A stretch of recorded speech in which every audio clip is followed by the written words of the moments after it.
the best sports fans in the world. That's why they deserve the best sports coverage in the world. We are the Woodward Sports Network. Welcome to Woodward Sports. I am Justice Satawa, and I'm joined by Big Hat Hailey Scott in the building. We got you here, College Football Show, Big 10 SEC preview, as we have our SEC insider Simeon in the audio booth, Ryan Glinsky holding it down in the TD booth. We are ready for college football season as it is just around the corner. We're going to hit you with some Bryce Underwood talk, as Michigan has not named their starting quarterback and are not going to until the first game. We have some John Mater Venmo receipt drama, which he was not very discreet in his dealings with Venmo. And then on top of that, we have the 20 biggest storylines in the SEC and Big Ten that we're going to give you a little table setter of what to expect to go into this season. Welcome one, welcome all. Hailey, how is your evening going so far? My evening was going good up until about 20 minutes ago when Justin and I were outside prepping for tonight's show. We decided to mosey on over to the Speedway over yonder and unfortunately got caught in the rain. And you know what I was thinking? I wish I had this hat because I told Justin my hair gets 3 times as big when the rain comes, and he's like, we'll make it, it'll be fine. We literally had to stand under a pavilion, some random building. Not ideal. For 10 minutes, and then we just decided the rain isn't going to stop. We might as well send it. So now we are soaking wet, but we are here. We're ready to go, and college football is on the way. So we're going to first talk about something a little more lighter before we dive into the real conversation. What is one thing that you are excited about that college football season is right around the corner? I'm excited for the vibes, honestly, as cheesy as it sounds, the culture that comes with college football as a whole. You're hanging out with your friends, you're tailgating, you're having a couple brewskis, you're having a good time, you're dressing up in your favorite game day outfit, and you're hopefully watching your favorite team. I'm also excited for the Michigan State game that I believe we will be at. I think that's October 25th. Yes, it is. And Simeon, you're from a little bit of a different background in terms of college football, because you are from the SEC, and they do it differently down there. It means more. It is the slogan. It does mean more down there. So why don't you give us a little insight about that Southern football? They definitely do. I'm ready, just like kind of same thing vibes. I want to see the band on the field. I want to see the team take the field. I want to see the stadium full again. That's kind of what I'm looking forward to, just the pageantry all around it. We talked about it last week, too. Give me College game day from 11:50 to 12:20, the first 20 minutes of those 6 games kicking off at noon. You don't even know what to do with yourself. You're turning on 6 different games at once. I'm ready for that, too.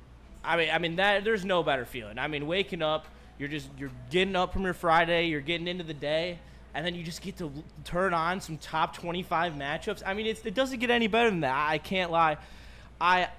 IP Club says seeing the power shift. I think seeing power shifts is incredibly intriguing, especially with the current era of college football and how quickly things can turn around due to the transfer portal. Ryan, what gets you hype about this college football season? I don't even know who's the best team. It's truly difficult to see what team is the best. I mean, we talked about it last week. Is Clemson really the best option that we have? Is that the most safe option that we have? Ohio State, we don't know who their quarterback is. Bama just announced there's Ty Simpson, but we don't really know anything about him other than he's played a little bit. But, I mean, I just like the tailgating. I like the fall vibes. It has been extremely hot these last couple days, unbearable hot.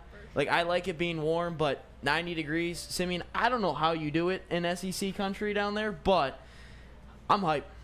Yeah, you don't want to see the humidity there in Missouri either. It's so bad. That's not fun. It's 90, but it feels like 110 every single day in the summer. It's deadly. Yeah. So I'm ready for the fall too. But we don't get that fall weather. We don't get that fall weather until November. You're sweating in all the wrong places, and you're just trying to enjoy your game. Yeah, well, I think the thing I get most excited about is just the idea that every Saturday I will be entertained. And no matter what game it is, no matter what time it is, there's something on, and I'm ready to watch it. I'm ready to gamble on it. I'm ready to get after it fully. I mean, this college football season, I think Ryan said a great thing. There's not a true favorite, especially with the amount of quarterback controversy there is around the country. It really is gearing up to be an insane college football season, and we're going to bring it to you every Tuesday right here, 7:30 to 9, getting it after you, college football show. Haley, anything else about the vibes of fall that you want to touch on before we start diving into this Bryce Underwood conversation? I'm sorry, I keep disrespecting the Michigan quarterback room. The Michigan quarterback situation. Say Mikey Keene's name. You're just like the coach. Come on. Put some respect on his name. Mikey Keene's a dog, though. Mikey Keene is solid. Okay, I'm not saying he's not, but, I mean, he hasn't even been able to put together full reps. And contact reps at that. So I don't really have a lot of faith in a transfer quarterback who hasn't even been able to practice at full speed yet. Sorry. But you know what? It seems like it's time to have that conversation. So, as you said, Michigan is not announcing who their starting quarterback is going to be. Obviously, a top contender is Bryce Underwood, also, like you said, Mikey Keene. But I thought that it was public knowledge that Bryce Underwood would be the starting quarterback. Maybe Michigan is trying to be strategic in a way, as I had mentioned to you previously. Maybe they don't want to tell everyone that Bryce Underwood is going to be the starting quarterback for the sake of other teams planning ahead, knowing his skill set, and using that to their advantage. Or maybe they really are trying to figure out if Mikey Keene is a better fit. Yeah, I think that when Sharon Moore came out today and he said that we will not name a starting quarterback until closer to the season, honestly, I believe they're not even going to say it publicly until the season actually starts when they're facing off against New Mexico. But we're at a point where, I mean, Jordan Marshall's coming out and he's saying, well, we're going to have a young quarterback this year. I mean, I think that tells you what you're going to tell you. He's obviously taking the first-team reps. He's obviously been the one who's been installed in the playbook because Mikey Keene hasn't even taken full-speed reps yet. Bryce Underwood has the potential. He has the ceiling. We're in an era of college football where if you got the skill and you're going to operate an offense at even a remotely high level, you're going to be the starting quarterback, and I truly believe that it's going to be Bryce Underwood. If it's not in the first game, I don't even see a path for Mikey Keene. If he's still not taking full speed reps, there's only 2 weeks until the season starts. Right. I think that's awfully concerning. Yeah. Oh, I mean, yeah, I didn't know where we were going, but yeah, I think Mikey Keene I thought he had to do a lot last year at Fresno State. I think he's an underrated quarterback. I think he would have been the best quarterback option Michigan would have had at all last year, better than Orji, Davis Warren, and Tuttle. I think he was better than all of those options, but I think with what Jordan Marshall hinted at, what the reported paycheck hinted at, and the stars and the ratings, I think it has to be Underwood to start. But I'm probably in the minority here where I don't want Underwood to start right away. I really don't. I don't want to see him go into Norman, Oklahoma. I don't. I think that's brutal for a true freshman to go into a tough environment like that. So I would rather see Mikey Keene start, but I think it's Underwood. I think that there is a piece of me that would like to see Mikey Keene, but at the end of the day, I just think that the best quarterback with the best understanding of the offense is going to play in that first game. I think that Bryce Underwood has a better skill set than Mikey Keene, but I don't think Mikey Keene's going to be installed enough for you to lean on him in a game in Norman, Oklahoma. And as much as I do think that that's a risk to throw your freshman quarterback out there into the Wolves like that in Norman, Oklahoma in his second career start, when you're a 5-star recruit, you got to answer the bell. You got to be ready, and you got to come in firing, and that's what he's going to have to do on this Michigan team. That's the thing, Justin. It's kind of like if not now, then when? Because I get he's a freshman, you might as well just take your lumps and grow now. Because I think a lot of us believe that Michigan can be something this year. Whatever something is, they can win a lot of games. You might as well put your best player out there, let them just learn and grow. What are you going to save him for next year? Yeah, look at Trevor Lawrence, what he did his freshman year. Remember how it was Kelly Bryant to start the year? Yep. And every Clemson fan was, let's give Trevor Lawrence. And then in that Texas A&M game on the road, in the monsoon that was down there, And Trevor Lawrence got it done, and then Kelly Bryant went to your Mizzou school, legend, baby. Simeon. Mizzou legend. Missouri legend. But yeah, and then Trevor Lawrence went on to win a national championship and a couple other college football playoff appearances. But, I mean, look at what Clemson did. I'm not saying Bryce Underwood's going to be Trevor Lawrence good and win a national title this year, but, I mean, they rolled the dice halfway, 4 or 5 games into the season, and it paid out. And, I mean, in the beginning, everyone wanted Trevor Lawrence to begin with. And that's the other thing, too. Who do you think's going to be better in November, Keene or Underwood? Might as well let Underwood learn. If you that's a lose good the point. Oklahoma game, your season's not done anymore. That's the nice thing about the 12 team. You can lose in Oklahoma and be fine in November if you just keep winning games. I think that's exactly what this Michigan team is going to be about. They might struggle early in the season. They got a couple tough road games in Nebraska and Oklahoma, but I think they're going to look a shit ton a lot better when they play against Ohio State at the end of the year than they will against Oklahoma in week 2. That's why I don't think that I'm concerned, even if Bryce Underwood does have to start right away. He's going to be able to carry the load because he's not going to be asked to do a lot. I mean, you look at the past couple of years of Michigan quarterbacks, it's pretty much hand the ball off, get a couple first downs with your legs. That's all you need to do. And I think Bryce Underwood should 100% be able to do that, complete that task. And shout out to chat, shout out to John F. and Lord, always in chat, always being a vibe. FU go vegan. College football doesn't matter until the playoffs anymore. Just win almost all of your big games and you have a shot. No sense watching until the end of the season. Well, when you are an absolute college football sicko, like the people in this room, we watch all the games. If there's a game, Miami or Hawaii versus Utah State at midnight, I'll be watching that. Justin, okay? are you watching the games at 2 o'clock or at 6 o'clock on a Tuesday? It depends on the game. I mean, if we're talking about 2 good teams in the American, or I've been leaning off MAC football. MAC football has really just taken a turn. It is brutal these days. Like I swear they don't even, half the teams can't even complete a forward pass. It is so brutal in the MAC. But I mean, I'll watch an American game. I'll watch a CUSA game. I think that there's some good teams out there outside of the Power 4. But The that's Mountain also West because the Friday night. baseline of football is it's also entertaining. It's fun to watch regardless of the team. If you have specific teams that you like, it's fun to keep track with. So that's why, you should watch throughout the season so then you can see how the certain teams that did make it to the playoffs got there. I'm also a wagon when it comes to sports betting in college football. Not to toot my own horn, but I have the receipts. John Mateer over there. Yeah, Bro, Plato's Bulge, you gotta chill, my guy. Oh my lord, What do you man. Damn, Justin got himself That a is- little fan. That is insane. That's an insane chat. I will not say that out loud. I will tell you after this commercial break because we got to tell you about our guy Van Johnson. If you need anything, and I mean anything, this guy is going to fight for you. Van Johnson will fight for you in the courtroom, in your life, to make sure that you secure everything that you need in your law space. So make sure you go to venfights.com.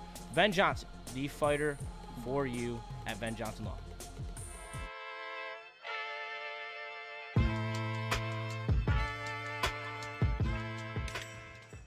Hey, Tony, what's up, bro?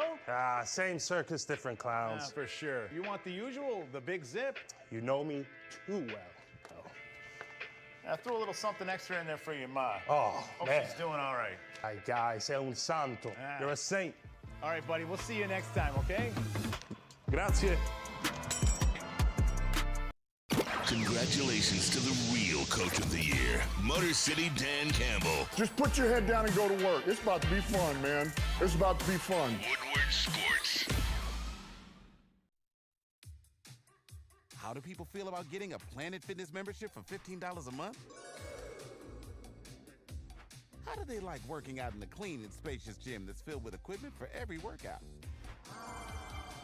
And how about free fitness training in the judgment-free zone that leaves them feeling energized all day long? Join Planet Fitness today with the free PF app, online or in club, and start getting that big fitness energy for $15 a month. Well, when you need to be finished on your car and you need a free car wash, text WSN to 888-522-1729 with 40 plus locations all around the state of Michigan. I mean, I'm literally looking at one right now through the window of our studio.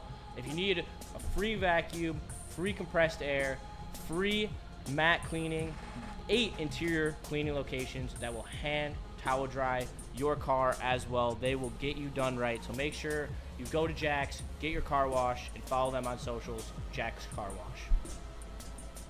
Welcome back to Woodward Sports as the Wildest Chat Award goes to Flannels Bulge, as we will be pushing on in this episode. Hey, look at ARF number 9. Make a dream happen, Justin. Take one for the team, so to speak. That's what I said. Dude, that is crazy. All right, all you guys have to absolutely relax.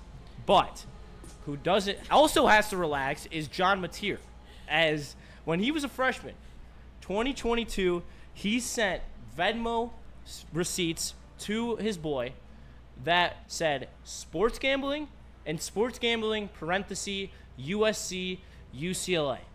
I will tell you, as coming from the guy's generation, he's 2 years younger than me, I understand the wild Venmo receipt thing, okay? A lot of my friends do it. If you go into my Venmo receipts, you will see some crazy stuff. I will promise you that. Oh. But indicting yourself by saying that you were sports gambling while you are a college athlete. This is the 2022 NIL had just really start popping. Like, you had to know that there was a chance in your college career that you would have been paid exactly how you were just paid by Oklahoma. And now you're going to go and it's going to get exposed, and now mucks up all the waters for Oklahoma, and just a bizarre situation. John Mateer not only has some issues as a passer, but also apparently issues of being discreet. In a way, I'm like, this is so blatantly idiotic that maybe this is one big prank, and maybe they'll tell us that the cameras have been out all along, or this whole scandal could really jeopardize his career.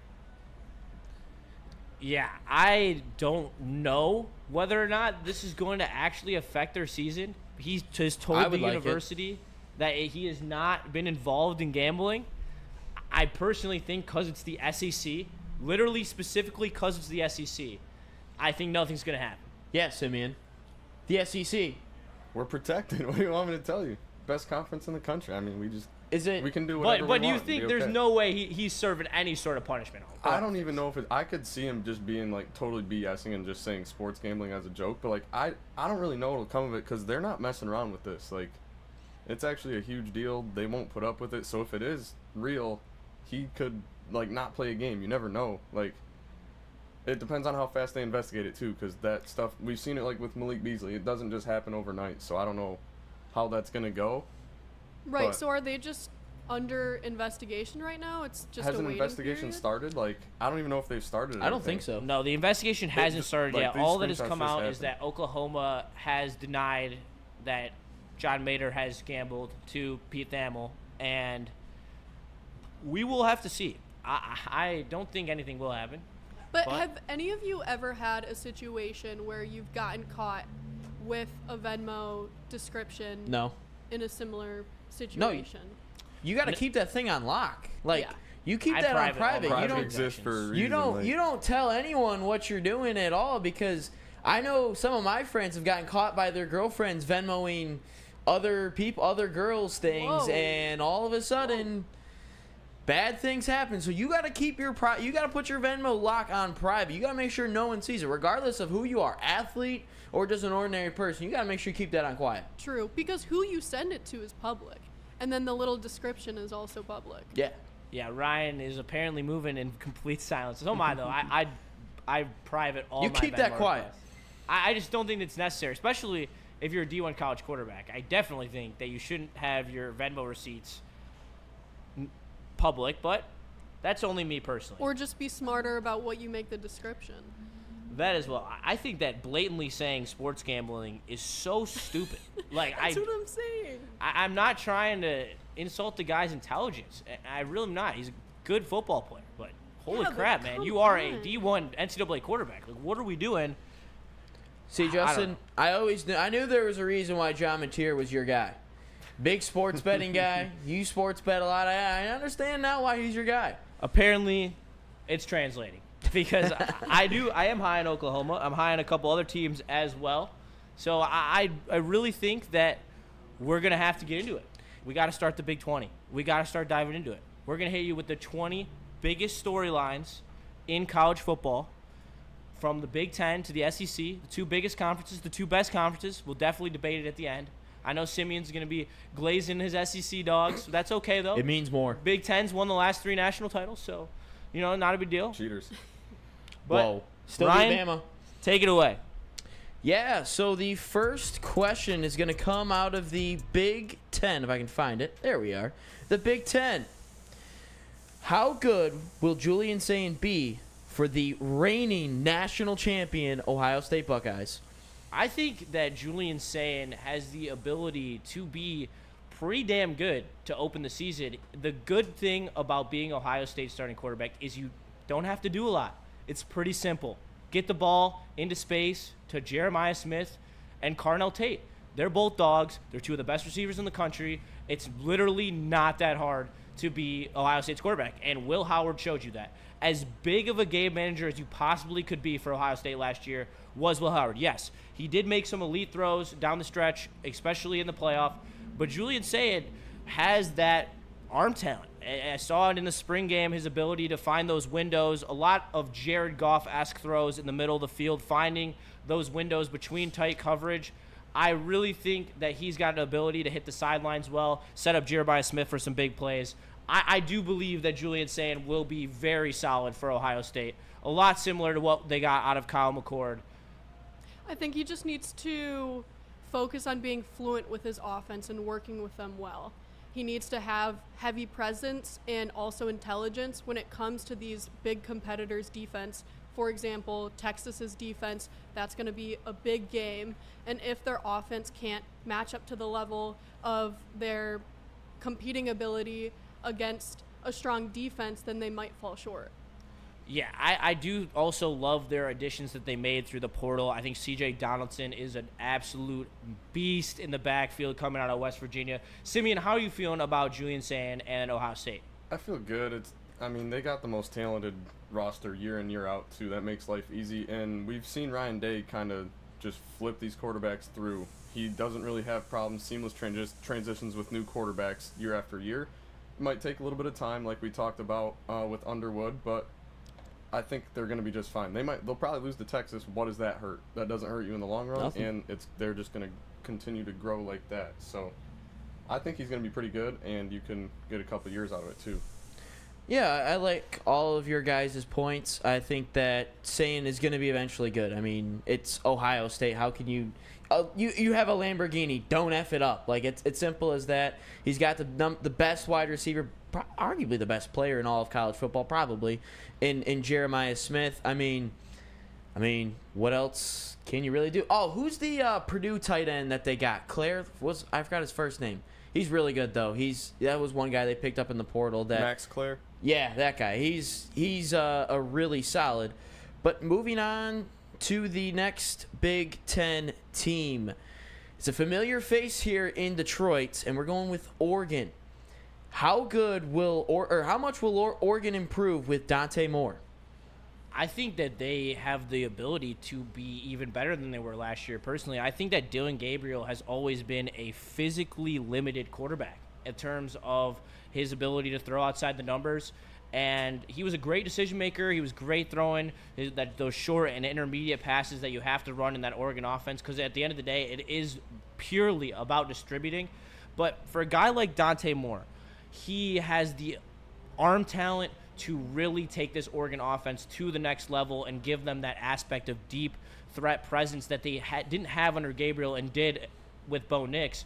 So I do believe in Dante Moore. I think he's going to be really good for Oregon this year. I think that the fact that he has a guy like Malachi Hughes in the backfield with him, an absolute monster out of Tulane, it's going to be a huge factor. I think Malachi Hughes is the best running back in the Big Ten. Sorry, Singleton. Sorry, Donaldson. Sorry, Justice Haynes. I love you. And sorry, Jordan Marshall. You're also a dog. But I think that Oregon has the best running back in the conference, and I think that they have a top 5 quarterback. I think Dante Moore is really going to emerge this year. I also love to see that Dante Moore sat for a year and he's now getting his chance to be the starting quarterback. You don't see that very often, and it just shows his loyalty and dedication to such a winning team. And I do think that Oregon as a whole has the chance to be national title contenders. You said everything I wanted to say, Justin, so it's kind of, I'm going to be boring. But Mekhi Hughes is a dog. 14. So you are a Dante Moore believer as well. Yeah, I don't know if I'm as high. You started. I mean, his teammates are coming out and saying that last year at the Rose Bowl, his teammates came out and said, this kid's going to compete for a Heisman next year. Yeah. You watch out. And I believe that. He's got this arm talent. We all saw it, like, in our backyard a couple years ago. But you said Mekhi Hughes, 1,400 yards at Tulane. That's a dog. He's got everything around him. Dan Lanning's going to coach the defense up no matter who they have, and they have good players. It's Oregon. So you got to feel good about their chances to improve because, like you also said, you compared him to Dylan Gabriel. We like that arm talent better than Gabriel's. Yeah, I mean, you guys have all said really good things. I mean, it's going to be hard to go 13-0 or improve on 13-0. The only thing they can improve on is winning a college football playoff game. I do like Haley's point on he was able to sit a year. He was able to kind of mature a little bit. I know his stint at UCLA was not great when he was a starter, but that was a couple of years ago. I think he's going to get it done. He was a 5-star for a reason. So, yeah, I'm going to say he's going to improve. But sticking with the Big Ten and everybody's favorite football coach, Big Game James. Does Big Game James and Penn State finally win the big one? They, of course, have a ton of returning players. They're set up like Michigan, Ohio State the last couple of years. But do they get it done? I will say it once. I will say it over and over this season. I do not believe in James Franklin. I do not believe in Drew Aller. I do not believe in this Penn State team. I think they are so overrated.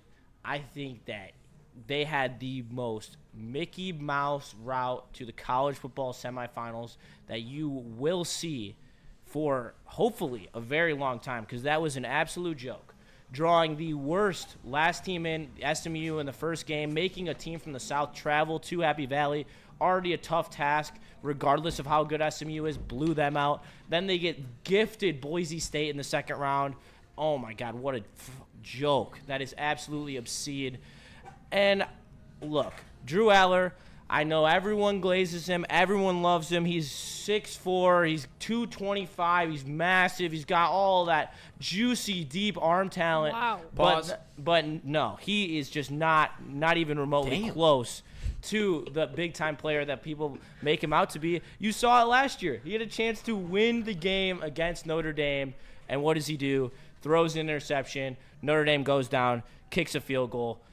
It's just coaching is such a big factor in college football, and James Franklin just can't figure it out. I will say when it comes to games where he's put under pressure, I think Drew Aller thrives independently and can't really thrive with the team as a whole, as we saw in those games last season. As far as winning the big one, it's a no from me. They have an 0-7 streak for multiple years with Michigan and Ohio State. They do not play Michigan, but they do play Ohio State on the road. That's a no-go. They need to beat Oregon at home. Can they do that? I just don't see them getting the big one in the future this upcoming season. They're going to make the national championship. Dang. They're going to make the national championship. Explain. I like the transfer wide receivers. They got Devontae Ross from Troy. Another guy from Syracuse. His name Pena. Pena. Dude, Yep. You're not glazing Penn State right now. Both running backs are insanely good. I'll take any of them over any back. It's like Gibbs and Demo. Like, I mean, I feel like that's the best backfield in the country. They're going to make the natty. They're going to lose, but they're going to make the natty. Dude, just right into the trap, dude. Right into the trap. I might have Vegas just is stepped on a literally rake, yeah. licking their fucking teeth with you, Simeon, are. right now. I know. Oh, yeah, Simeon. You get behind James Franklin. You get behind James The Franklin. last guy. Oh, The last yes, guy you I are want on my feeding side. into their The hands, last guy I want Simeon. on my side. But Come I'm gonna on, do it. man. I'm a believer. It's got to happen eventually. Dude, you're not If talking. there's a year to do it, it's going to be this one. All right, They've got are the you best- saying the national best- championship or Big Ten? They're going to make the national championship. They're going to make the Big Ten championship, too. They're going to make both. They might lose both, but they're going to make both. Yeah. Bro, there's no It's gonna way. happen. I'm not. If there's a year to do it, sell, it's this sell, one. sell, We sell, just sell, talked sell. about- We just talked about in the open a bunch of new quarterbacks. So I'm going to take the continuity roster. James Franklin, please. Damn, Sydney Please. kind of They low-key did make cooking. some One big time. moves in the wide Yeah. receiver I love the portal two as wide well. receivers they picked up, Pena and Ross. Are they going to be? Are they better than Tyler Warren was as a receiving No, threat? they're not. Nope. But Okay. but Next more- question. There's more weapons. There's not more weapons. There is. It's The running backs are the same. The Two wide more receivers are new. receivers. I mean, One time, James. Please. all right, I will have my take on you this go, one. James Franklin. You got it, man. You're gonna get it done this year. I can't believe that Penn State fans actually believe in you. You are the Chicago Bears of college football. Go ahead, Brian. What's up, everyone? I mean, Simeon had some good points. Do I believe that they win it all?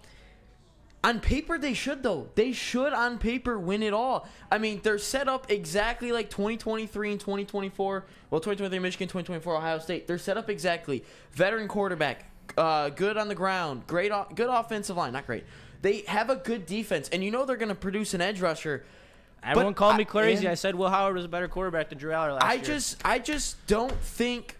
I mean, that's like a battle of mid between Will Howard and Aller. Run the receipts. Did I they mean, not he get was Jim able to Knowles? win a national championship. I mean, Drew Aller last year literally had a chance to go win the game, and he didn't. All I'm saying is, You're older. I think I could see Penn State possibly win the Big Ten. Not Bro, saying the I could see issue it, is but they're not winning Maybe it all. the Big Ten, not the whole. J.J. McCarthy was so much of a better quarterback than Drew Aller is. And, like, when push comes to shove, you need your quarterback to make plays. And Drew Aller has shown no ability in big games to make the big play when it's needed. And that's the issue. I don't think Penn State is going to win it all, but I think they have a legitimate shot. Do they do it? Probably not. They probably lose to they could beat Oregon at home. They could. But they'll lose to Ohio State. They only have 2 games on the schedule that they really have to do to win. Oh, I'll know. They'll do great in the regular season.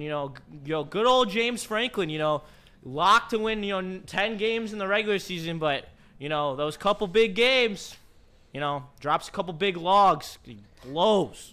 Yeah, I think He actually sucks. I'm not holding back on that anymore. I think it's he gets out coached in every big game. He gets outplayed in every big game. Like it is like if we are hitting a point where how many more times are you gonna let your be out coached? Like Penn State should be able with this roster. I will give you that. This roster is loaded. Okay, great roster, one of the best in college football. But at the end of the day, this is a quarterback and a coach's league. And I stand by that. And there are better coaching quarterback duos in college football this year. Point blank period. James Franklin will not be able to get it done. Yeah, no, I don't think he gets it done. But right before we get to the next one, Flannels Bulge said, Justin, I'll see you later. Gotta go. Whoa. Couple kiss But- emojis too. Kind of by the crazy. way. And you know what else is crazy? Mad Packs. Because Mad Packs delivers the highest quality THC pre-rolls in the game. They have the high-low, the boom shakalaka pre-roll. They're getting you high for the low. Blizzard, THC, Moon Rocks. They hit like a trailer. Shout out to Mad Packs. They're also talking about a bunch of other new stuff with us. So make sure you stay tuned here at Woodward Sports and check out Mad Packs on their socials and at a dispensary near you. Mad Packs getting you high for the low. Big injuries, big news. Twice a week, Dr. Jeff Pierce from Michigan Sports and Spine joins Woodward Sports Network for the Injury Insider Report. Big D Energy Tuesdays at noon, and Ermanni and Edwards with Maz Thursdays at 3:30. Get expert analysis and in-depth breakdowns on the latest sports injuries from the man trusted by top athletes in the community, like D-Mac. Whether it's the Lions, Pistons, Tigers, or Red Wings, Dr. Pierce talks us through it all. Don't miss the Injury Insider Report with Dr. Jeff Pierce, your go-to source for understanding the impact of injuries on the games and players we love. Only on Woodward Sports Network. Scan the QR code on the screen or go to MichiganSportsandSpine.com to see if Dr. Jeff Pierce can help you. The bats are hot, and the weather is getting hotter. Summertime in the D with Detroit's big hitters. Woodward Sports. Why do we fight? We fight to protect the innocent, to hold the powerful accountable, to bring the oppressors to justice. Why do we fight? We fight to secure and preserve our civil liberties, to get each and every one of our clients the justice they deserve, and to make the lives of real people just like you. Whole again. ThenFights.com. Loom Cannabis has the best THC drink in the game. That is the Buzzin' 7.5 milligrams of THC, and they hit you on the perfect level.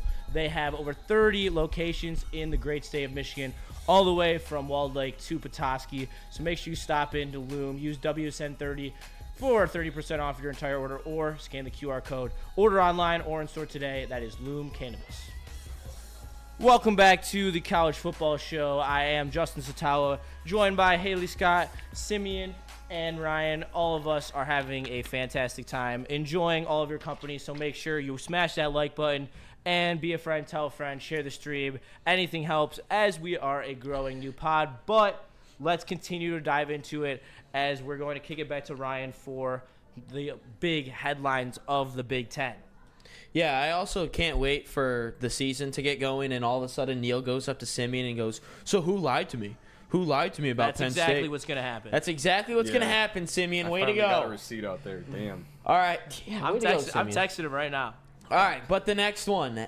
Justin knows my stance on this guy. We had an argument like 2 months ago, and Big Bad Kurt Cignetti. Does him and Indiana make the college football playoff for a second straight year? No, they cannot. I don't know how Cignetti does it. He does a great job in the portal. Well, I do know how he does it. He's very good at the transfer portal. That's now been seen. But he goes and finds these overlooked lower Power 4 schools and finds guys that he brings to Indiana, and kind of gets a group of gym class heroes that really are able to find a way to win these games. But I do think that this is a complete turn in their schedule. Last year, they had a lot of favorable home games, where this year a lot of them were on the road, and I think they're going to struggle. I think they're going to finish just outside the playoff, somewhere in that 9-3, 8-4 range. And with their schedule and how weak it is, their 9-3 is not good enough to get them in, even on a down year where there's multiple teams that are 9-3. I think that Indiana will do better in bigger games. I think they'll be more dominant and win by larger margins, possibly. They have a great starting roster. I think they lack depth, though, versus other teams. Other teams have a lot more depth, along with their second and third string. So I'm unsure if Indiana can make the college playoffs again. Yeah, I'm saying no. I don't think they'll be close. I think Water's going to start to meet its level this year. I might see 4 losses on their schedule. I'm not sure. I'm not buying Mendoza either. Thank you. I think he was helped a lot at Cal, and I think he might be more on his own here. I kind of like Mendoza. I won't lie. I think that, when we're talking about not great starting quarterbacks, but decent starting quarterbacks, he has the ability to manage this team and beat bad teams. But I agree. When he comes up against a Penn State, against a Michigan, he's going to struggle. And I think anyone who Indiana would have brought in would have been that level of quarterback. That's what I said. Gym class heroes, they're really good against bad teams. But when you put them against the elite of the elite, they just don't have the athletes to compete. Speaking of elite, Oregon and Penn State are both on the road, and Oregon gets a bye week before that. They got to go to Iowa, too. Yeah. Right before they have to go to Oregon, they have to play Illinois right before that. That's a 3-game stretch that I don't want any part of if I'm them. That could tank their season right there. And they play all cupcakes right before it. It's not a great draw for them, and I think that you're going to see some regression this year. I do think they might just miss the playoffs. All right. Yeah, Cignetti hater over here. Yeah, I think Cignetti's the biggest bum. He's a fraud. He's scared to play Virginia of all teams. This is his James Franklin right here. He's a bum, and he's got to skip his pregame speech with his team in the first college football playoff in the 12-team format to go get some TV time on himself to say, we beat the shit out of the top 25 teams. It's about the money. What top 25 teams? Coastal Carolina? Like, dude, this dude is a fraud. His best win last year was what? The team who couldn't throw the forward pass? Michigan? Was that his most impressive win? I mean, they got housed against Notre Dame in the first half. They should have. And then, my favorite was Ohio State. They're getting killed, but we're down by like 3 touchdowns. But let's just run the ball so we can keep our college football playoff spot. This dude's a bum, and he's got the audacity to say he beats the shit out of all these top 25 teams, bro. You don't beat anyone. You know. But On to the next one. Thanks for that rant, guys. All You're right. welcome. Glad you could get your ish off about Kurt Signetti. Do you feel better? Oh, 100%. I hate this guy. This guy Oh, sucks. we have the text. Hold on. Oh no. From Neil Rule. Oh, Classic answer. Sad. ... that sums it up. That is a classic answer. That's about the text you get from him. That checks out. Damn. Sad. We're going to have to check in on that I later really this hope season. they do it now. Oh my gosh, that'd be awesome. All right. For the next one in the Big Ten, the newcomers, Lincoln Riley and USC. Has USC, after 1 year, finally fixed the trenches? I don't believe so.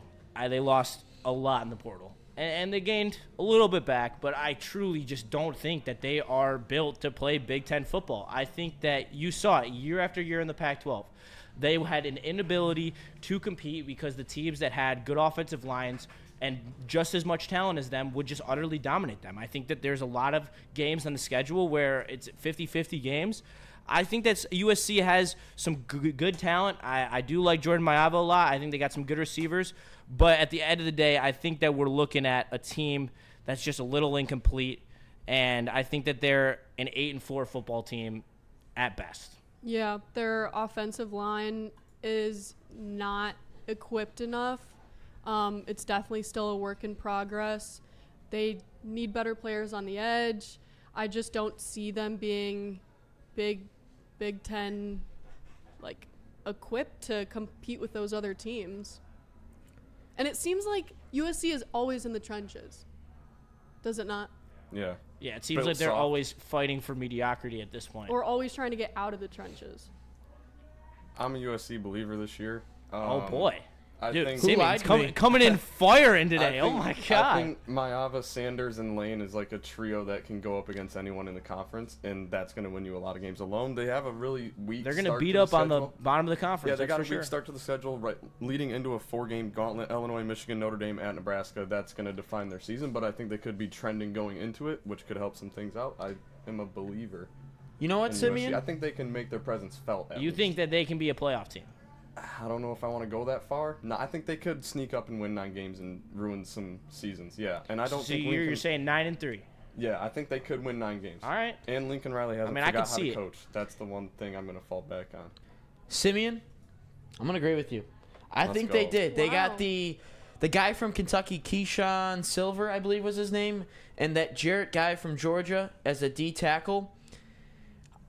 You also got to think USC lost a lot of close games last year. Mm-hmm. Minnesota and Michigan were under a minute they lost. Fourth quarter leads in, I think, 6 different games that Yeah, they lost. I they believe. were like Nebraska when Adrian Martinez was there and Scott Frost, all those close games.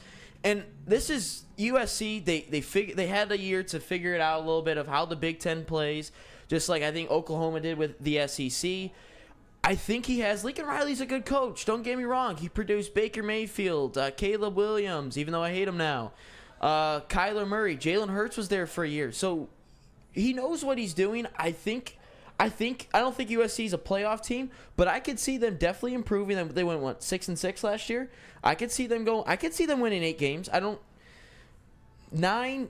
I don't know, but also in that Notre Dame game, they were in there till the fourth quarter. So I believe a little bit in USC. I do. Yeah, Truly that do. was the only game they didn't lead in the fourth quarter and lost. So it was 5 of their 6 losses. Exactly. You'll know how good USC is when they play Michigan. Let's put it like that. You'll see how well they line up in the trenches. You'll see how well that their skill positions can take over a game. It's the first time Michigan's going to have to travel across the country. It's the hardest thing to do in college football now is traveling in some of these cross-country games, and you're going to get Michigan in their first one of the year, first Big Ten game as well. I think there's going to be a lot of pressure on Michigan, where I could see them sneaking by Michigan, beating them. Really? Yeah, they have the potential because it's just the matchup. I mean, if they can get even remotely decent line play, they should be able to go toe-to-toe with Michigan because they do have better skill position players than Michigan outside of the running back room. They definitely have a deeper D-line, but I think that there's still so much talent that's unproven, so it's kind of hard to predict the outcome. For Michigan or for USC? USC. For USC? I think the talent is there. I do agree. But I need to see it. Like I need to see them being able to play Big Ten football. Like they have shown no ability, especially in the cold, especially in tight games when they got to put stuff away by running the ball or by getting big stops. They're not a defense that got big stops last year. They're not an offensive line that made big pass block reps to help Maava, to help Miller Moss. I got to see it, and I think that's where I'm going to sit. All right, we have 4 more Big Ten ones. Let's go as quickly as we can. I know they're like kind of the bottom feeders, but Illinois, are they legit? No. They are the same thing as Indiana. They are just the epitome of pretty good. They're not great. They're not going to be elite. This team, yes, it does return. I believe it returns 19 starters from last year. 18 out of 27, I want to say. 18. Doesn't matter. They just don't have anyone who's elite, and it sucks. They don't have a Chase Brown on their team. They got a couple good backs, but they don't have a Chase Brown. They don't have a lot of NFL talent on this roster. They're a bunch of gym class heroes. They're going to be thankful that they have an easy schedule, just like they did last year and were able to sneak into the top 15. I think this year it's going to be the same thing, but they're going to be just outside the playoff, 9-3 or 8-4. I think they're another one of these just middling tier 2 Big Ten teams. Actually, tier 3 Big Ten teams, because I think that there's a tier below the contenders in Ohio State, Penn State, and Oregon. I don't know how you say that when they went, 10-3 last season, and they have so many returning players. They had such a big breakout last season. If they have such a similar framework to what they had last season, then why do you think they're just like not good contenders, like mid or whatever? Maybe their big football surprise could stick, possibly. I'm going to say this. What has Brett Bielema ever won? He's won nothing. Even at Wisconsin when he was there for Russell Wilson, right? He was the coach for Russell Wilson, and you think of all the great backs, Monte Ball, Melvin Gordon, all those guys. He had dominant offensive lines. I forgot what year it was, but I think the starting offensive line, all 5 of them, I think were day 1 or day 2 draft picks in the NFL. Like, they were unreal. Zeitler was one of those guys, former line, by the way. But I just don't believe that Bielema is ever going to win anything. He never won anything at Arkansas. I will say this, though. Illinois, I think, is going to be able to control the game. They're going to have a good offense line. That's what great Brett Bielema teams do. But in the end, I don't think they're going to be that legit. I'm with Haley, and I just pulled up this schedule. This is easy. It's like this it's is so light. easy. Yeah. And even if they had to play some of the top teams in the Big Ten, I'm still saying 9-3 because of the continuity they have. Luke Altmaier's not terrible. But Western Illinois, Duke, It'll be a Western mid Michigan, 9-3 team. I think they could win 10. I think they could win 10 games. They get in the playoff with 10. I don't. Maybe. Yes, they do. It's gonna be a you saw it week last 10. year. I know. Indiana did it. SMU did it. I know. Ugh. Evidence is stacked. If you think that they win 10 games, they are a playoff team. I wish USC had this schedule, because then I would. They were dealt the cards. They're winning 9 games. Illinois has the Indiana schedule from last year. They're gonna win 9 games. All right. You're right. Bielema will choke at some point. Do we want to go next one? Yes, sir. All right. Something as a tale as old as time. Do the Iowa Hawkeyes have a quarterback? No. No. Oh, No. I think it is. I think we're all in lockstep. It's Iowa. They never have a quarterback. I don't believe they've had a quarterback since the C.J. Beathard days. But I will also say this. I thought it was hilarious that their $1 million quarterback threw a 5-yard out, and it got 5 million Yeah, they views were literally on losing Twitter. their minds. Like, It's hilarious. Iowa has never seen that, and I think that's absolutely awesome. But, no, I don't think they do. No. All right, I'm glad that's the shortest segment ever. I think everyone's down on Iowa. But I do think they're going to be decent. I do think the quarterback play will be better than it was last year. But at the end of the day, I don't think they have a real quarterback. Ryan, did you say that something came out that Mark Gronowski is he hurt? No, he just sucked Right. in the practices. The backup quarterback got hurt, or the other quarterback, Stratton or something, got hurt. But no, Gronowski just sucked in his open practices. All right, final 2 of the Big Ten top 20. Washington, are they a sleeper in the Big Ten? Yes, they are my sleeper in the Big Ten. I really like Washington. I think that Washington found their quarterback of the future in Damon Williams last year in the bowl game. I think that he has a very, very innate ability to make plays. He is a smaller framed guy. He doesn't necessarily have the strongest arm in terms of being a pure thrower, but he's just one of those small quarterbacks that just makes play after play. He gets up every time. He gives Washington a chance to win. He also has 2 elite weapons in Jonah Coleman, the running back. He was an absolute dog. He's projected to be a second team, all Big Ten guy this year. And then Denzel Boston, same thing, all Big Ten, second or third team guy as well. And that's how you win in the Big Ten, especially in a league where the talent at skill positions is weak at parts of this conference, where I think purely the skill position players that Washington has is going to be able to get them past some of the weaker opponents they play, like the Purdues, the Wisconsins, the Marylands, the Rutgers. Like, they're going to blow by those teams just purely off the fact that Damon Williams is a dog, and same with Coleman and Boston. So I'm all in on Washington being better. How good? Yet to be seen. I could see them being 8-4. I could see them being 9-3. I could see them also only improving to 7-5, but going from being 6-7, bro, 6-7, Jesus, improvement of any kind makes them better, and I think that I'm in on Washington. I think they're gonna have a good year. Better for sure, I would say so. They went 6-6 last season, lost their bowl game. They gave up a lot of sacks and didn't have a very explosive offense. But like you said, Damon Williams, he really looks like the real deal. He is a good passer. He has track speed. And I think that he's going to set up Washington as a whole with a pretty big jump. And they've definitely got to improve this season. Yeah, better record. Better for sure. I just don't know if they fit the mold of a sleeper, just because I don't know how much damage they can really do in the Big Ten. I just don't think they're going to sneak up on anybody and beat the better teams. So would you say 9-3 is doing some damage? Yes, and I don't think they're going to go 9-3. Who do you think that they lose to? Because Ohio they have a very doable schedule. They do. Ohio State, Michigan, Illinois, Oregon. I think those are all losses. All right, that's still 8-4, Simeon. Yeah, and I don't know if I trust them at Wisconsin in November. Bro, come on, do at not. Wisconsin in November is not easy. We're not talking sucks, about Simeon. Wisco right now. I'm just saying. Simeon, there's another where game are we to slip at, up man? somewhere. Did There's Neil Literally, teach where you we at? You're nothing? talking about Penn State, Illinois, and Wisconsin being the teams that you're glazing today. Yeah.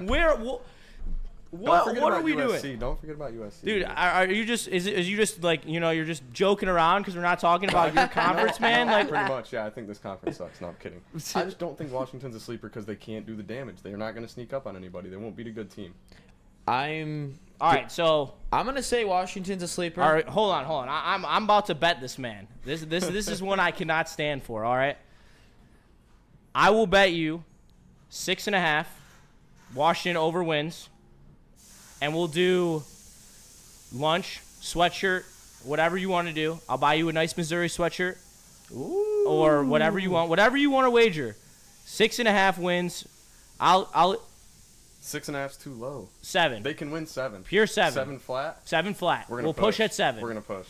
We're gonna push. Deal. Lunch bet. But we'll do 7. Yeah, lunch bet for sure. All right, lunch bet. Deal. All right, I will take 8. Essentially, I need 8 wins, which is fine. I have them at 9-3, so I'll take the 7 wins flat, and me and Simeon got a bet going. Their total on Caesars is 7.5, so there you go.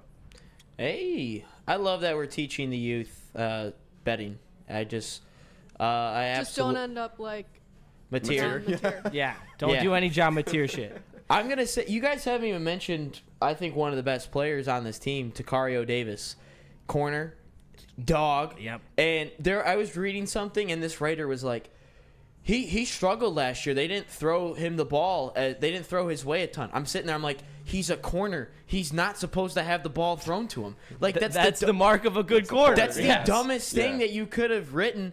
I think I could see 9 wins. I think so. I think they can beat Illinois. That's a stretch. They have to play perfect football to get to 9. Literally. But they're beating Colorado picture State, perfect. UC Davis, Washington State's not even in a conference. They're losing Ohio State. Maryland sucks. Rutgers sucks. Probably lose to Michigan on the road. They beat Illinois. I swear to God. They will Simeon, beat if you Illinois. think they beat Wisconsin, who lied to me? Purdue? Yeah, Ukla, dude, the who sucks. lied to me is Beat loaded. They're probably going to beat Wisconsin. I'm just And saying. I promise you they're not losing to Illinois at home. I promise you. That's what I think they will. I promise you they're not losing to Illinois at I home. hope that's like a. Especially off the No, that's after playing Michigan. I really hope that's a noon kick Pacific time. I will also say this. I know that the Purdue's former head coach, Ryan Walters. I know terrible head coach, low-key a good coordinator. He is, but here's another reason I don't love. I don't know if I'm a believer in Fish. He was really good at Illinois. I'm not sure I believe in Jed Fish. Bro, Jed Fish a dog. I don't know. All right. We're going to find out. All right, let's go to the final one. It took us like an hour to do 10 of these from the Big Ten. Simeon's pissed at us because we haven't gotten to this SEC yet. So mad. Is it the third-year magic for Matt Rule and Baby Mahomes at Nebraska? Yes, absolutely. I think you can't deny the resume. I mean, the guy has done 4 win improvements at both of his first 2 jobs in his third year. Temple with a 4-win gain, and then Baylor had a 4-win gain from their year before, both winning double-digit games in his third year. And I can't lie. I think everyone was a year too early on Dylan Raiola. I get the hype, and I understand it. We're peddling very similar stuff with Bryce Underwood, but at the end of the day, Nebraska is not the same as Michigan. Nebraska needed the year to find the talent. Now they have an absolute dog coming out of Simeon's conference in Key. That dude is an absolute weapon. It's college football. They do whatever they want. One of the best receivers in the Big Ten. He was able to put up 700 yards with one of the worst quarterbacks in the SEC. He literally could barely throw a forward pass. He's good. This team is going to be very good this year. They're going to be very dangerous. Their defense already proved last year that they're elite. This year, they're going to get second-year Dylan Raiola. They got a bunch more transfers to help him out, and I believe in him. I mean, if you look at some of the throws that he makes, he just looks like he's a little bit unpolished, but after another full offseason, I truly believe that the accuracy is going to improve, and I'm all in on Dylan Raiola. I think that they're winning 10 games this year. And they're going to make the playoff. Oh, bold. Wow, okay. Well, so they lost 3 dominant defensive players. I think that this is the last team in the Big Ten, by the way. This is the last team in for the Big Ten in the playoff. It is. Oh, okay. And then, like you said, you have Dylan Raiola, and then accompanying him are some more weapons that they brought in, Dane Keene and Isaiah Hunter. So I think they're pretty set. I think they have a lot of potential, and Dylan Raiola has definitely had a lot of improvement and development from year 1 to year 2. You want to talk about a cake schedule? I mean, 10 wins are basically sitting there for them, and they don't have to play perfect football. Nope. They just have to play football. They don't have to play anyone. It's one of the easiest schedules I've ever seen in my life. Come play SEC ball. Okay. I'll say again with the SEC. All right, we'll get to the SEC, Simeon. I forgot it means more down there. And the last national champions were from the Big Ten, but I think Nebraska is going to be good. I think playing in Lincoln's going to be tough. And dare I say, it's going to be tough for Michigan for sure. Dare I say Nebraska beats Michigan? Because I think they do. Yeah. Not an awful take. I think totally Nebraska beats the Wolverines. Just saying. It's not a bad take. I can't lie. I could totally see it, especially with the way that they're going to play a complete opposite style of Michigan. And that's going to be really interesting to see. But you know what else is interesting to see? Jars Cannabis. Jars Cannabis has the best deli style in the game. They have so many locations around the Metro Detroit area, and they will hook you up right. The bud tenders are knowledgeable, friendly, and they will get you exactly what you want. Make sure that you check out Mad Packs and Mad Packs at Jars. They have all of your Mad Packs needed as well. So make sure you hit shopjars.com, order online or in store. Top shelf quality, unmatched variety, price for the people. Jars Cannabis. Make sure you tap in today.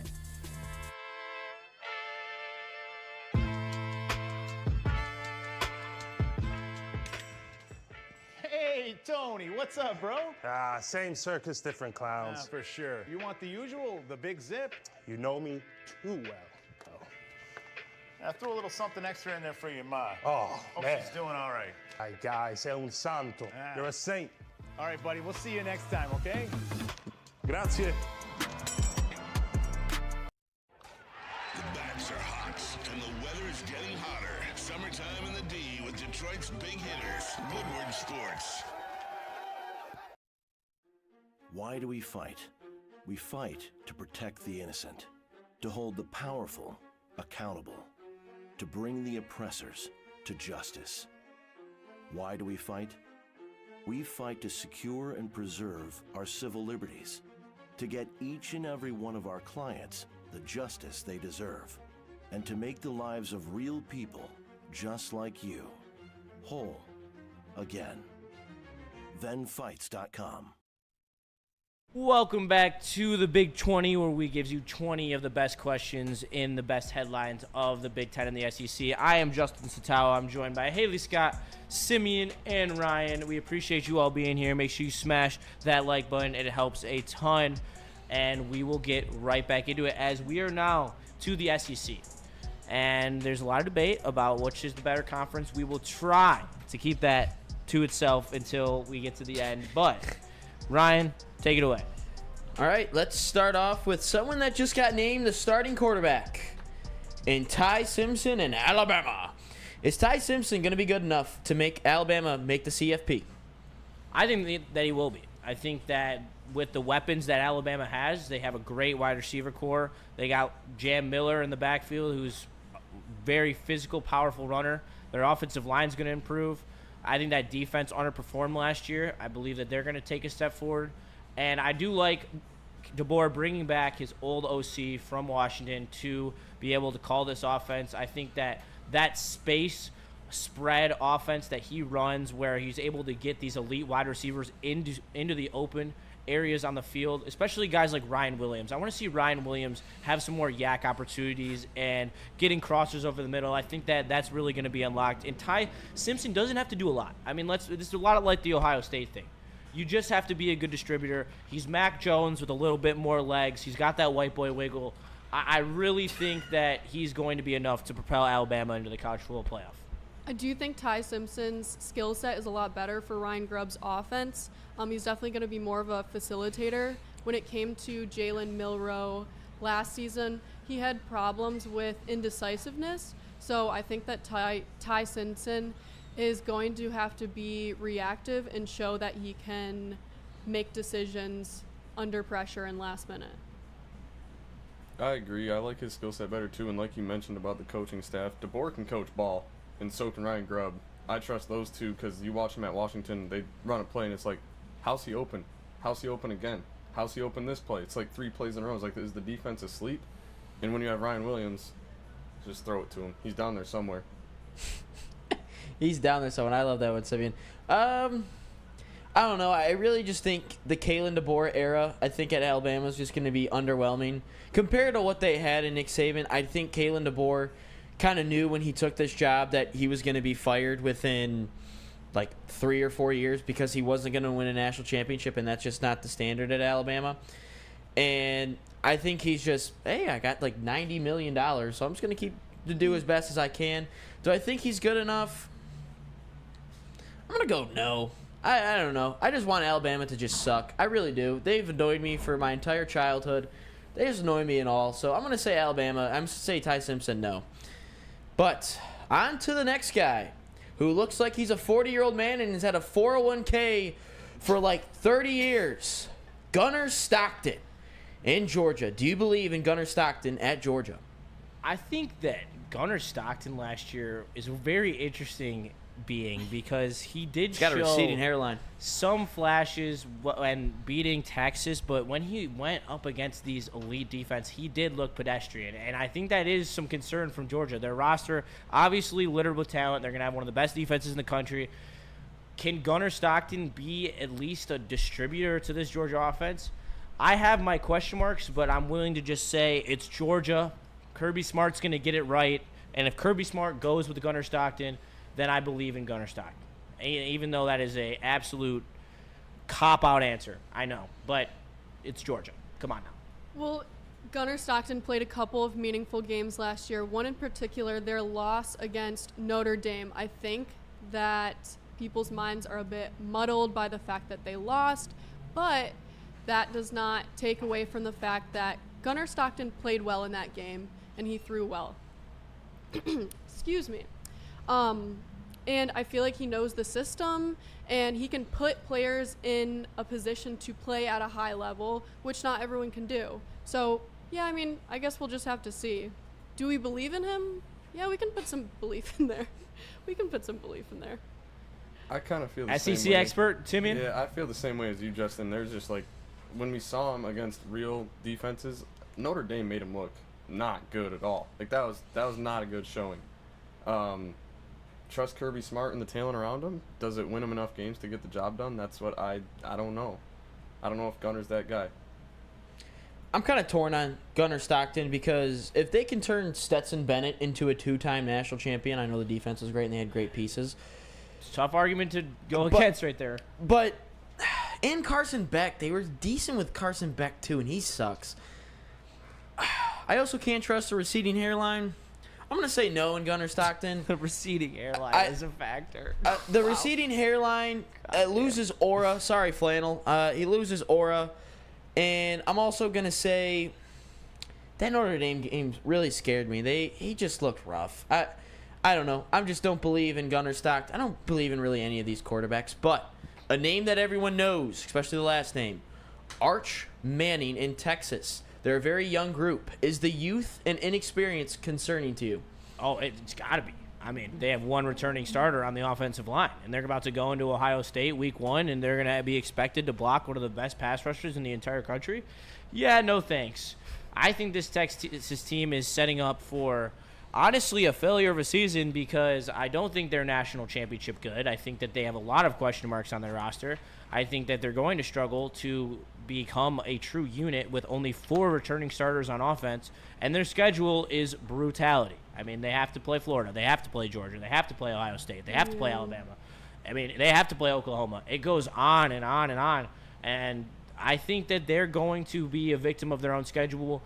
But, I mean, we're talking about a team that people expect to go undefeated. I mean, let's be real here. People are saying this team is the best team in the country. They're ranked number 1 to start the season.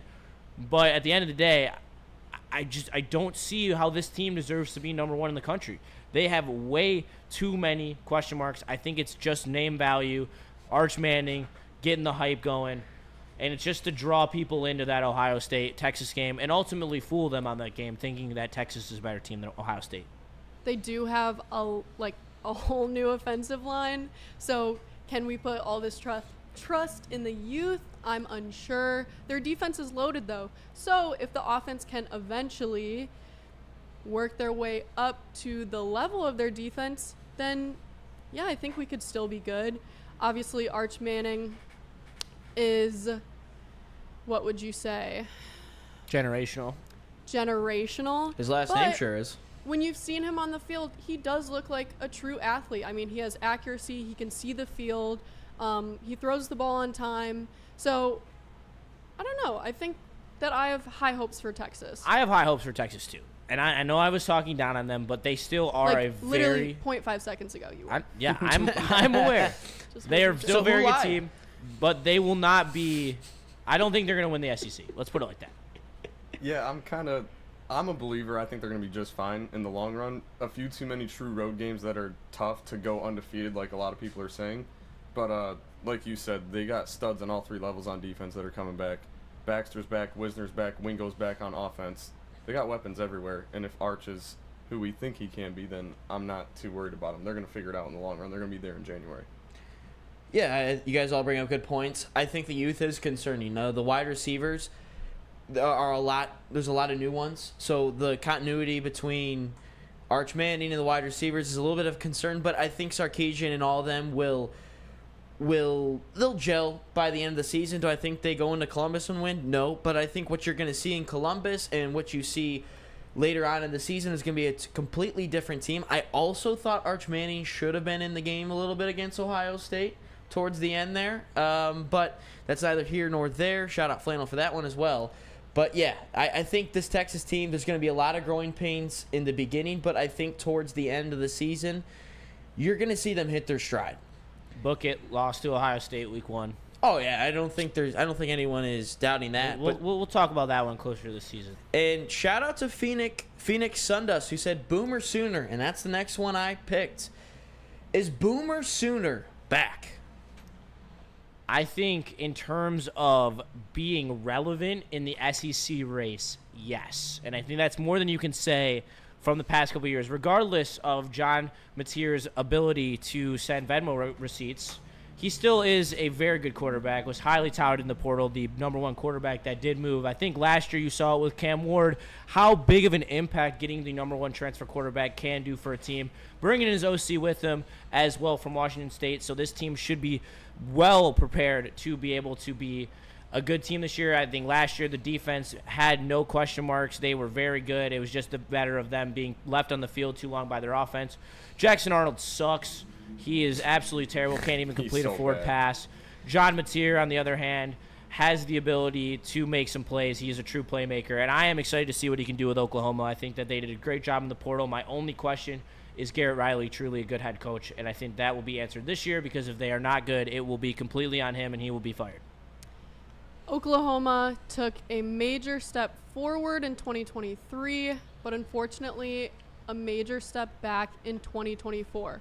Are they back? I don't know. I don't think so. Their defense was pretty good. You don't like Mateer. And I mean, let the hate out your heart, Haley. Come on. I mean, what do you not like about Mateer? Come on, let the people in your thought process. How about we figure out that Venmo scandal before I say anything else? But like I was saying, their defense has been pretty good. Their offense, though, seems like turnover after turnover, which is something that they really need to improve on.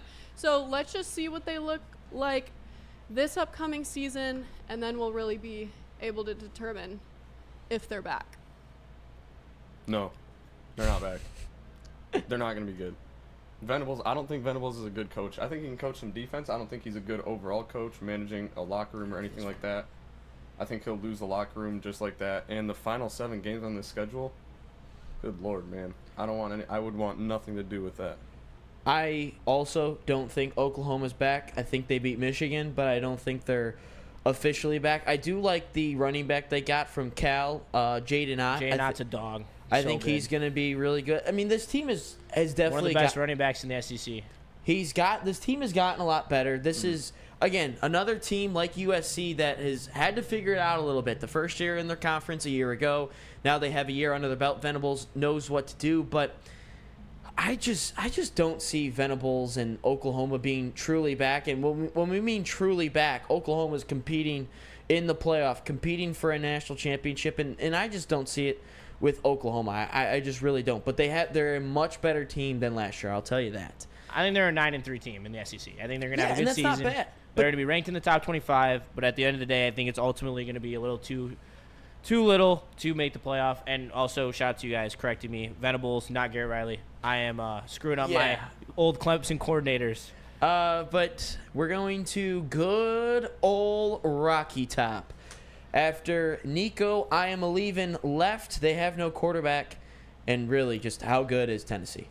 Joey Aguilar comes in from App State, transferred to UCLA, then ends up doing the essential transfer portal trade that Tennessee and UCLA went through with Nico and Aguilar. I don't think that this team's going to be that good. I think that their defense will be top tier like it always is, but their offense is just going to continue to struggle.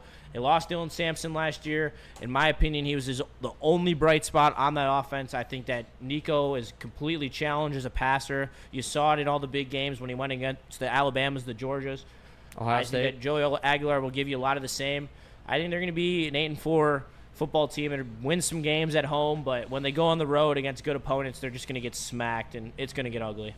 Yeah, I think the big thing is a lot of the teams that they beat last year, all of those teams, their offense has improved so much that I'm unsure if Tennessee can defensively address that, because they did lose some key players on the defense side. Yeah, I do still think that the James defense Pierce has a lot of depth, but and I do expect to see a lot of guys step up, but I don't know. I just don't think that Joey Aguilar has the wow factor material. I think that he needs to take some big strides to really be that guy this season, but I'm a bit underwhelmed. Yeah, I agree. I think we could be looking at 7-5, maybe even like just one of those. Just oh, it's Tennessee, and oh, it's Tennessee. They do it every year almost, it feels like now. Oh, look, it's me, Big Bad Tennessee, and then fall straight down. And there's just not a lot of talent there. The cupboards feel a little bit empty on offense. Yeah, I was able to talk to my uncle who lives down in Knoxville, Tennessee today before I Oh. came to the show. Shout out Uncle. Yeah, shout out my Uncle Jamie. He's down there right now. And I asked him, and I was like, what's the vibes down there with the Volunteers? And all their fan base has – I asked him, I was like, who's the quarterback? And he said they all do this. Shoulder shrug. They don't know. And I asked them, what do they think the record is? And they all think down there it's 6-6, 7-5. I know Urban Meyer brought up a good point of, we proved a point by not paying Iamaleava. But he goes, when it comes down to Florida, when they play Florida, the first true SEC game, I think, is on their schedule. Florida? No, it's not. It's Georgia. Georgia, yeah. Did you really prove a point when you lose 49-17? So I don't think they're back. They lost a ton of their defense. I truly don't. But I do hope I can get down to Neyland Stadium for one of their non-conference games against Eastern Tennessee State or UAB. I'm hoping I can get down there because Neyland Stadium is indeed beautiful. But no, I truly don't believe Tennessee is that good. On to the next one. Can Brian Kelly make the CFP? Absolutely not. I know that the hype is through the roof on this LSU team, who they picked up in the portal, who they have developed as they have brought in top 10 recruiting class after top 10 recruiting class. But at the end of the day, when your quarterback's a buffoon and throws picks in crunch time just like Drew Aller does, you're never going to win big games, especially in the SEC when you have to go on the road a million times in a million tough environments. And on top of that, you open the season against the most veteran team in the country in Clemson, who returns almost their entire starting lineup, who now finally has NFL caliber wide receivers, which they haven't had for the past 3 years, a veteran quarterback. So there's one loss right there. Then they got to play Florida in week 3. They got to go to at Ole Miss in week 6. They got to play South Carolina in week 7. They got to play Texas A&M in week 9. They got to go at Alabama in week 11, at Oklahoma in week 14. I mean, this schedule is an absolute gauntlet. Fuck LSU. Fuck Brian Kelly. They suck, and they are not going to be good this year. They are not even remotely close to the hype train that they're getting this year. This is my stand. I'm taking LSU is going to blow this year, and Garrett Nussmeier is going to be an absolute bust in the NFL. Heard it here first. Well, I am almost at a loss for Maybe we words, can all but go not home. completely. Justin's up doing the show. Rest of the way. Wow. I'll lean back here and let you guys take this one. Take a breather. Just I don't need to take a breather. I'm having a great time. Well, that was a huge take. My personal take was that LSU, in my opinion, has a pretty explosive offense. They do need to improve on their defense. My biggest question is the consistency there? I think Justin will say No. But their portal class is awesome. Their defense is aggressive. Their defense could be fails more to make big aggressive. stops. I don't know. They need to run the ball more effectively.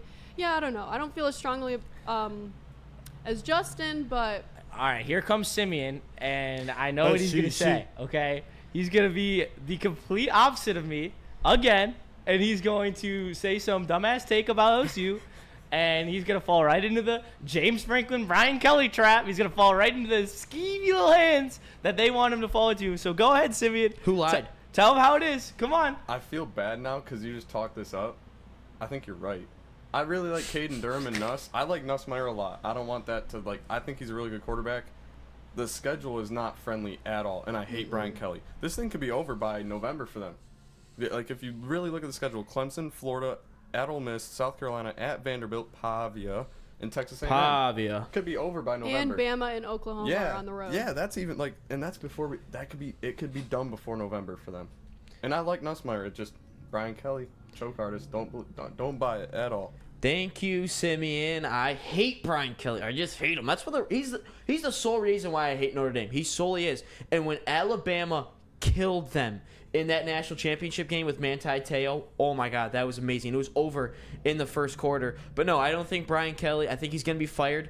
You know what? If he landed Bryce Underwood, he would still be here next year because he landed Underwood. Probably he bought himself 2 years.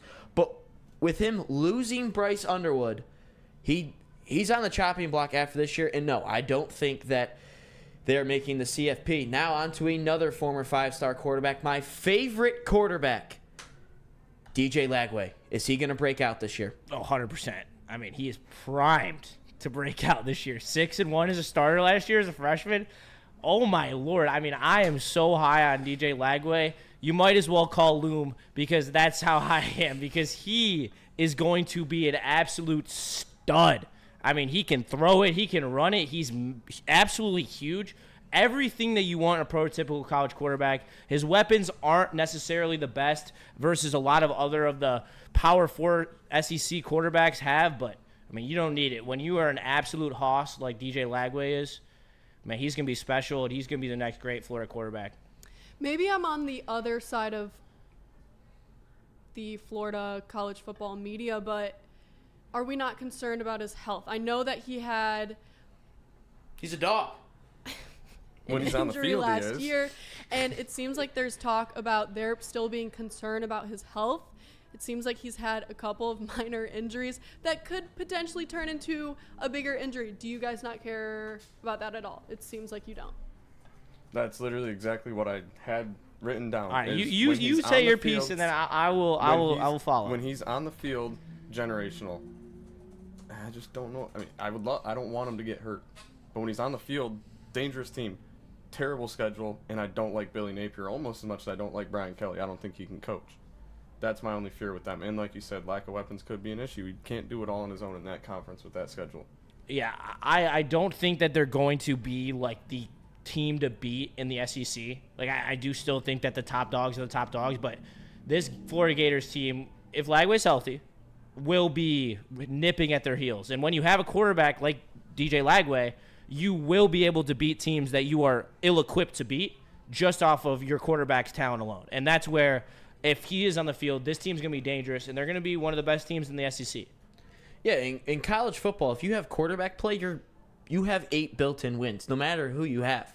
And I just counted out my wins here with Florida. I think they have 9. I really do. I don't think Miami's that good. They're beating LSU. I think they could lose. I think they lose to A&M, Georgia, and who's the other one? Texas. I think they lose to that. But I don't think they're losing to Texas at home. You don't think so? Nope. That early in the season? I don't think Florida's going to lose to Texas at home coming off a bye. I think Florida will lose. I think they do. But I do think DJ Lagway is going to break out. Is he going to win the Heisman? I really hope so, but that's another discussion. But another SEC team that kind of played well at the end of last year, can they build off it? Oh, I'll tell you who's going to win the Heisman. Yeah. Lenore Sellers, and Simeon will tell you about him shortly. But can South Carolina build off of last year? He is my Heisman candidate, my number one Heisman candidate, because he is going to be the guy that does everything for his football team. He is going to – that South Carolina team is going to live and die on the arms and the legs of Lenore Sellers. And you saw it last year. He single-handedly beat Clemson last year. Absolutely obscene game that he played. I am so high on Lenore Sellers, even higher than I am on DJ Lagway. If Lenore Sellers was at Alabama, or he was at Georgia, or he was even at Michigan, no offense to Bryce Underwood. Shout out to him. He's a dog too. They would all be the national championship favorite by a long margin. They would be is that crazy to say? What? Please, someone bring me back to reality. As if it's crazy to say if Lenore Sellers was on one of the elite blue bloods of college football, they would not be the favorite by a big margin. That's not. I think he's going to be number 1 draft pick a year from now. He got offered like okay. $8 million. All right, I like it. That's as bold as it gets right there. That. I'm going to be bold. He got offered $8 million by a team in the SEC. Yep. That's what makes me like him even more. He's like, I got what I need right here. I don't need all that money, and the schedule's light early. Dude, they're going to be trending into the back end of the schedule, and this guy's like as good as it gets. Threw for 350 yards against Missouri last year and won the game. Another game he won on his own. 350 yards, 5 touchdowns. Like, he's got the arm. He can complete intermediate passes too, which is something a lot of quarterbacks in college can struggle with. You'll see time to time. Runs like the wind. Like, this guy's got Heisman favorite. You said it. He's got everything. Yeah, I mean, he's got all the tools in a dual threat modern day quarterback. And shout out to I Ain't Say That, $2 super chat. Since the kill fell from the cherry picker, BK sucks. I don't even know what that means, but I know. I'm trying to read this. Next one, Texas A&M. We have the final two. A&M, do they compete in the SEC? Yes. They will be very good this year. Marcel Reed is a dual threat monster. He showed, especially towards the back half of the year, how good he truly can be. They got Moss in the backfield. They got a good O-line. Their D-line is going to be one of the best in the country like it always is. Mike Eco is a very, very good football coach who has proven that he can win anywhere. He goes from Duke to Texas A&M, a program that was sputtering, brings them back to some type of relevancy. They had a chance to be in the SEC championship game last year if they would have beat Texas. And that's something that Texas A&M hasn't been able to do for a very long time. I'm very high on Texas A&M. I think that they're a playoff team, and I think that their schedule is more favorable than some of these other teams because they do have a lot of tough games, but most of them are at home. And when I look at their schedule, I think their toughest games are on the road, and that's Texas and Notre Dame. And those are two teams I believe that they can beat. And I don't think they will go 0-2 in those games. I think that I do believe Texas A&M will beat Notre Dame in Week 3. Thank you. Shout out Texas A&M. Actually, my cousin C.J. Jones played for Texas A&M, but that was back in 2011, I want to say. Was that Johnny Football days? Say it again. Was that Johnny Manziel days? It could have been. Might have been close. Could have been. Was it? I don't know. Manziel may have been 12 or 13. 12 and 13, I think, was his peak. But Yeah. he might have been there. Simeon, I see you nodding over there. Yeah, A&M. Let me hear that A&M. I'm all in on A&M. Yes, and sir. I hate that I am, but I'm all in on A&M. Elko can coach. You already mentioned it. He knows ball. Great defensive coach, too, which is, I think, where they need the most help next year because, like I brought up earlier when we were doing the Big Ten stuff, continuity is my big thing in college football this year, and they've got it better than anybody. You didn't even mention Amari Daniels, the other backup or the other running back they have, two-headed monster with Le'Veon Moss. Marcel Reed doesn't have to worry about a whole lot. Those three running the ball, you don't know who's going to get it at any certain point. They got Casey's Inception in the portal. They have the elite talent that Florida and South Carolina wish they had to insulate their starting quarterbacks. Yep. That's the difference. Exactly. I think Lagway's a better quarterback, and I think Sellers is a better quarterback. But in terms of pure team and supporting cast, I think Marcel Reed has the best one out of the three. You made a really good point, too, about how they came on strong at the end of last year, and it was Elko's first year. Imagine a full off season of that regime. He really gets to drill in what he wants to drill in now. I think you're going to see a really good season out of A&M. Yeah, I think A&M, I just want them to beat Notre Dame. That's really all I care about with Texas A&M. I will also say Kyle Field has gotten scarier to play in. Jimbo Fisher really kind of ruined Texas A&M. I know they had amazing recruits year after year. But as long as Texas A&M beats Notre Dame, that's really all I care about. Do I think they compete in the SEC? Yes. Yes, I do. All right. Finally, final one. Can Lane Kiffin get it done with Ole Miss? I am extremely intrigued by Ole Miss because I think Simmons as a quarterback is really good. I think when he came in on that Georgia game, if you can come off the bench that young in your career against the best defense in the country, and you can sling that thing for 2 touchdowns in your opening 2 drives coming off cold on the bench, that shows some absolute cojones. And I like this kid a lot. And I think that he has the potential, before I say this, no one flip out, I think he has the potential to exceed what Jackson Dart was able to do at Ole Miss in his tenure at Ole Miss. I believe he's a better player younger in his career. Is it going to happen this year? I do not think so. I think that the SEC is too good. I think they did another great job in the portal, but at the end of the day, until Lane Kiffin proves that he's not of the James Franklin-esque, I cannot believe in him. Simeon's I going to cannot fall believe in this Ole Miss squad. I think a lot of people are sleeping on Ole Miss, but I think it's better to be slept on than hyped up. Last year, they had all the hype. They had all the hype. They were a national championship contender last year. Transfers, but now they're all gone. So, I mean, they got a lot of players from the portal. Did you spill that? No, I got it. From the portal that a bunch of different teams want Almost it. spilled my drink on the microphone. Yes. But This is why we can't have nice things. it's hard to tell how they will play this upcoming season. But I think that they can continue to be good with this much turnover in the portal. Hopefully that does them justice. I agree. I think they're slept on as well. As far as can Lane get it done? No. Can Ole Miss get it done? Yeah. Can Lane get it done? I don't think so. The thing I do like about this year for Ole Miss is they do have a good runway to ramp everything up on this schedule. Starts off very light, so they can work out the things they need to work out before they have to go to Georgia and things start getting tougher. But I don't think Lane can get it done. No.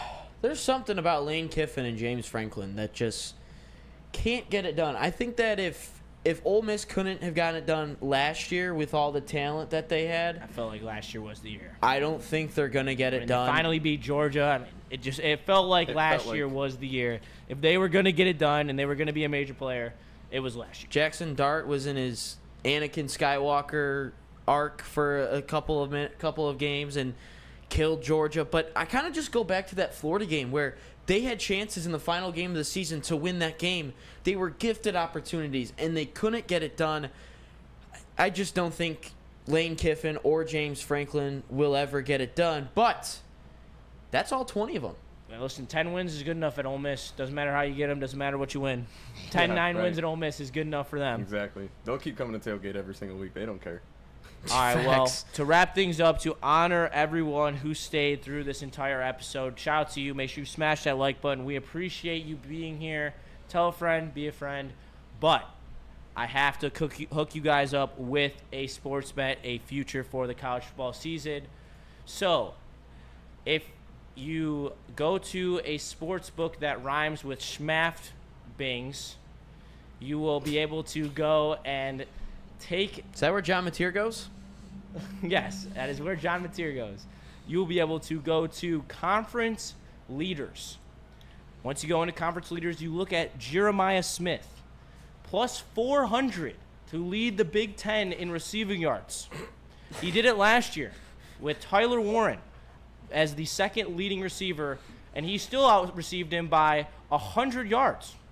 So, I'm going to tell you, hit up Schmaff Bings, make sure that you get it in, because plus 400 for the best wide receiver in college football to lead a conference that lacks true skill position players is a great bet to me. And at plus 400, I mean, that is lower than what Jeremiah Smith's odds are to win the Biletnikoff.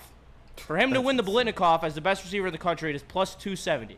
It is plus 400 for him to lead the Big Ten in receiving yards. You're welcome. Just to be straight up honest with you, I put $100 on it. Spencer put $100 on it. We were sitting, talking. I told him about it. He's like, right now, I'm betting you $100. We're putting it in. We both put it in. 200 win 1,000. So make sure you ride that with us. And, yeah, fellas, lady, how are we feeling about my bet that I am proposing to the people? I don't hate it at all. I think it is a wonderful bet. I mean, sometimes you just got to keep it simple. Keep it simple, stupid, and that's all I'm trying to go for here. Don't reinvent the wheel. But who else in the Big Ten is going to come close to Jeremiah Smith? Nick Marsh. No, I'm kidding. No, I'm kidding. That's the thing. Talk about value, too. You said 270 to win the Biletnikoff. You get better odds to lead only the conference in receiving. That feels like a pretty good seems like a steal. Yeah. I literally don't understand why. Only players who I could see giving him a run for his money, Tate, Key, Nick Marsh, but you got to have wide receivers, the entire wide receiver core of Iowa. All right, that's going to do it for us. That's God. You had to ruin it, Ryan. You had to ruin it. Hey, I just think it'd be an interesting bet. Hey, no, Iowa skill positions are so back. You haven't heard. They're back. 5-yard outs, new implementation to their offense, going to be next level next year. We're going to continue to go to the next level every single episode. We are going to continue to improve, so make sure you smash that like button. Drop us a comment how you would like to see us change the show, improve. If you have got any show names, we're still trying to pick one. Show names. So make sure you drop them in the comment section. We will let you enjoy the rest of your night and the rest of your day. Thank you so much. There was one name suggestion in the we passed on it. It was called Jesus and the Disciples. Okay. All right. All right. Well, that's it for tonight. Yeah, Please definitely join ending us on that, and next especially Tuesday. after the Iowa comment. Come on, Ryan. Figure it out. These last 2 minutes have been brutality. We did like the name that someone commented last week, Woodward U, but we still want to see if there's anything better. So comment down below any good name ideas. And yeah, please tune in next Tuesday. 7:30 every Tuesday. We'll 7:30. continue to bring you all the action that you want from Justin, from Haley, from Simeon, and from Ryan, who is delusional at the moment. We'll catch you in the next one. This has been the Woodward College Football Show. Peace.